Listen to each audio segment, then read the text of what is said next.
Assalamualaikum warahmatullahi wabarakatuh. Perkenalkan, saya Roisna Stenerdianto, NIM F1B01190025.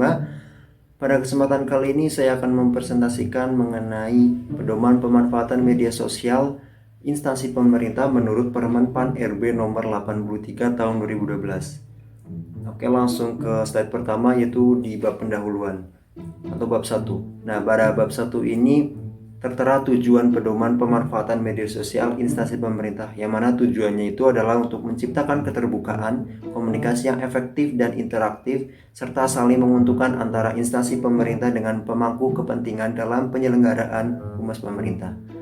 Lanjut, di bab 1 ada disebutkan juga asas media sosial, di mana dalam asas media sosial ini ada 3. Yang pertama ada faktual, yang merupakan informasi yang disampaikan melalui media sosial berlandaskan pada data dan fakta yang jelas dan mempertimbangkan kepentingan umum. Kemudian asas yang kedua ada benar, jujur, apa adanya. Dan yang ketiga ada keikutsertaan, atau dalam artian penyampaian informasi ini ditujukan untuk mendorong aspirasi masyarakat, untuk berkomentar, untuk beropini, dan sebagainya.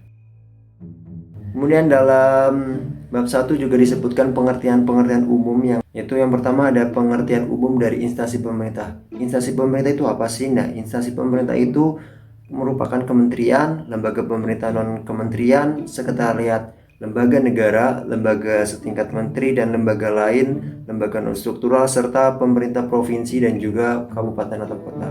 Kemudian ada hubungan masyarakat. Hubungan masyarakat itu pengertiannya adalah usaha yang direncanakan secara berkesinambungan dalam rangka menciptakan dan memelihara saling pengertian antara lembaga dan institusi dengan publiknya. Kemudian ada humas pemerintah.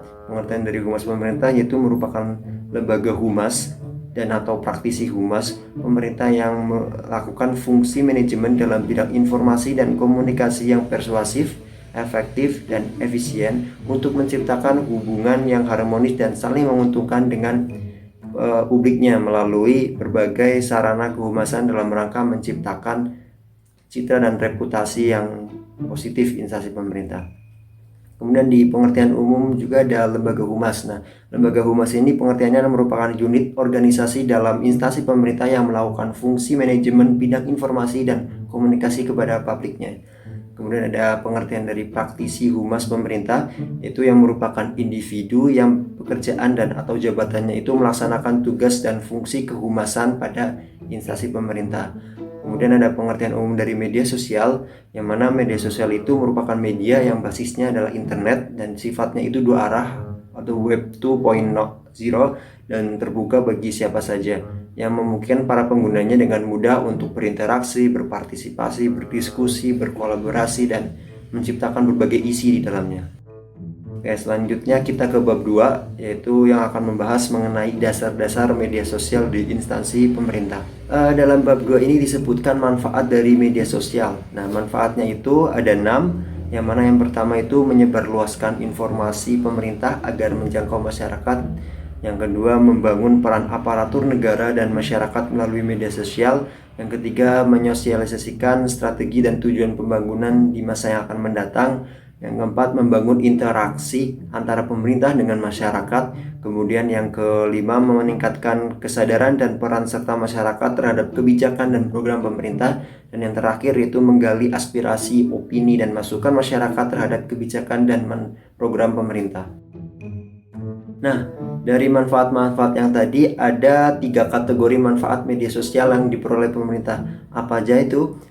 Yang pertama itu ada efisiensi. Dengan adanya media sosial, sumber daya yang dibutuhkan oleh pemerintah akan lebih sedikit dan juga dapat menjangkau masyarakat dengan cepat. Sedangkan yang kedua, kategori manfaat yang kedua itu adanya kemudahan layanan dan kenyamanan pengguna. Dengan adanya media sosial ini, pemerintah itu mampu memberikan layanan secara daring, secara cepat juga, bisa diakses 24 jam, dan juga tentunya tidak memerlukan tempat yang banyak gitu ya. Ini kaitannya ada lagi dengan kategori manfaat efisiensi tadi. Kemudian yang ketiga ada keterlibatan masyarakat. Nah, ini tentu manfaat ini tentu sangat dirasakan oleh pemerintah karena dengan adanya media sosial, masyarakat akan lebih terbuka, akan ada ruang banyak untuk mereka menyampaikan opini, menyampaikan aspirasinya, menyampaikan kritik dan juga sarannya kepada pemerintah. Selanjutnya dalam bab 2 disebutkan juga prinsip media sosial humas pemerintah, di mana prinsipnya itu ada 6. Yang pertama adalah kredibel, yang artinya yaitu menjaga kredibilitas sehingga informasi yang disampaikan itu akurat, berimbang dan juga keterwakilan. Kemudian yang kedua ada responsif, artinya di sini media sosial digunakan untuk menanggapi masukan dengan cepat dan juga tepat. Yang ketiga ada profesional, yang artinya memiliki pendidikan, memiliki keahlian, memiliki keterampilan dan juga memiliki kompeten di bidangnya. Selanjutnya ada integritas, yang artinya di sini menunjukkan sikap jujur dan juga menjaga etika dalam bermedia sosial. Kemudian yang kelima ada keterwakilan, yang keenam ada terintegrasi. Nah, terintegrasi di sini maksudnya antara pemerintah yang melakukan tugasnya secara offline maupun secara online itu sama, tidak adanya gap seperti itu. Nah, selanjutnya ada juga dijelaskan etika media sosial oleh praktisi humas. Yang pertama adalah tentunya menjunjung tinggi kehormatan instansi pemerintah.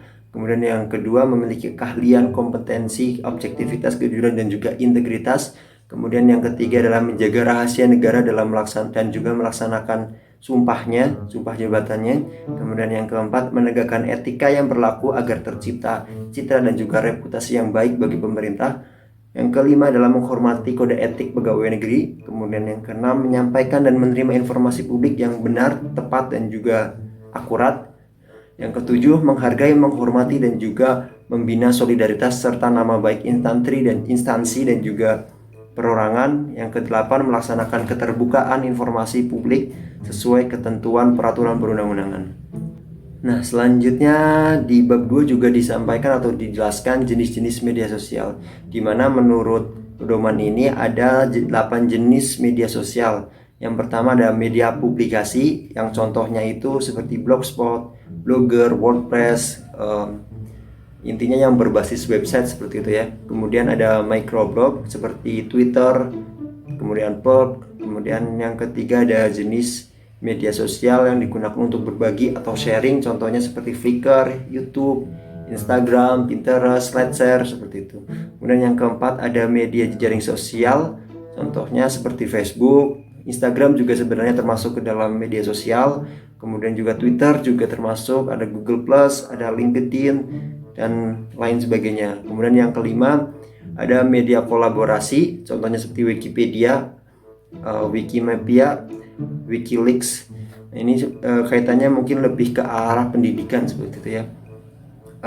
Ya mungkin kurang lebih seperti itu. Kemudian yang kelima ada yang keenam ada forum diskusi, contohnya seperti Kaskus. Kemudian yang ketujuh ada media percakapan, contohnya seperti WhatsApp, Google Talk, Yahoo Messenger, Zoom, Gmeet, and Skype. Kemudian yang 8 ada situs ulasan atau review, contohnya seperti Goodreads dan Yelp. Nah, di zaman sekarang ini dengan kemajuan teknologi yang semakin pesat, menurut saya 8 jenis media sosial ini bisa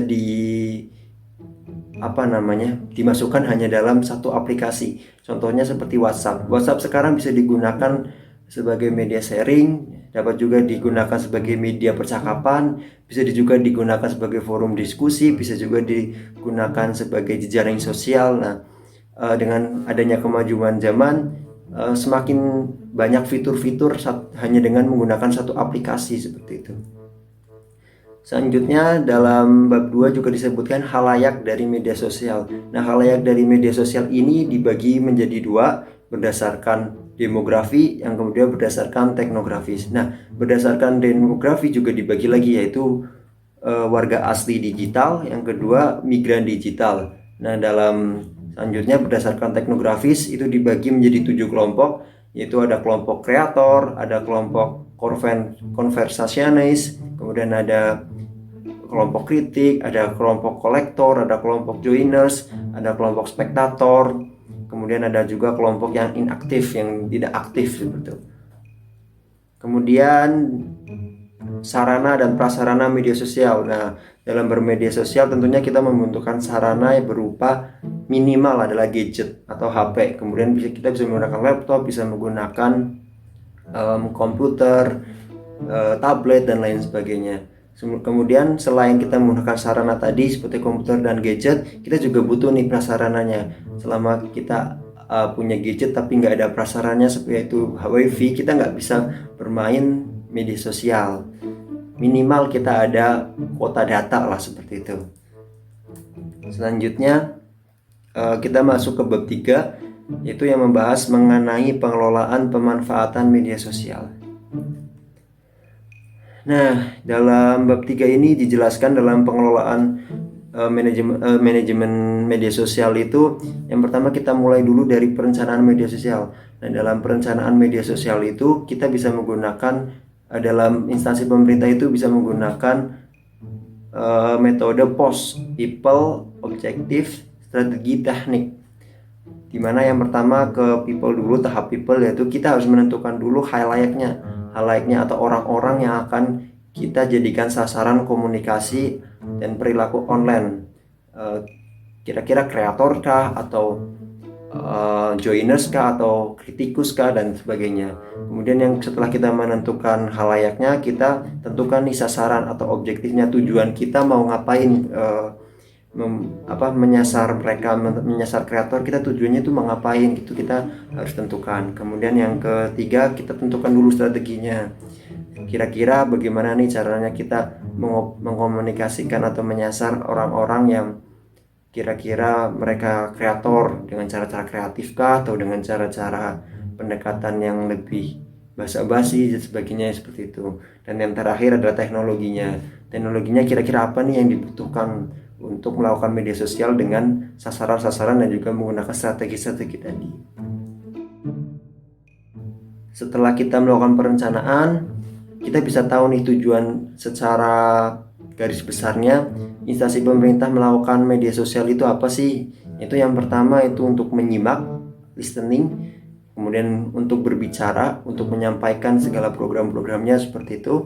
Kemudian untuk menyemangati, dalam hal ini itu untuk mendorong masyarakat untuk ikut serta dalam dalam mengkomunikasikan program-program pemerintah. Kemudian supporting, kurang lebihnya sama seperti menyemangati tadi. Dan yang kelima itu untuk merangkul, ini juga kurang lebihnya sama dengan menyemangati dan juga untuk mendukung tadi.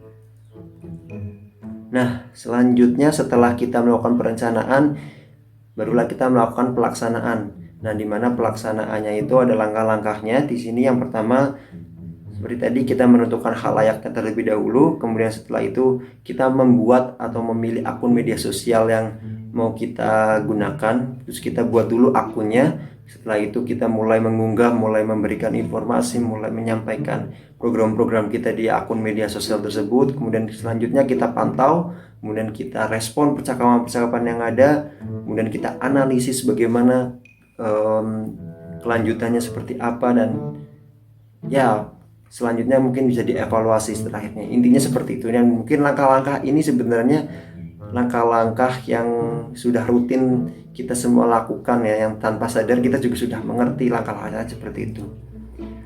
Selanjutnya setelah kita melakukan perencanaan, melakukan pelaksanaan, tahap yang terakhir tentunya kita harus melakukan pemantauan dan juga evaluasi media sosial.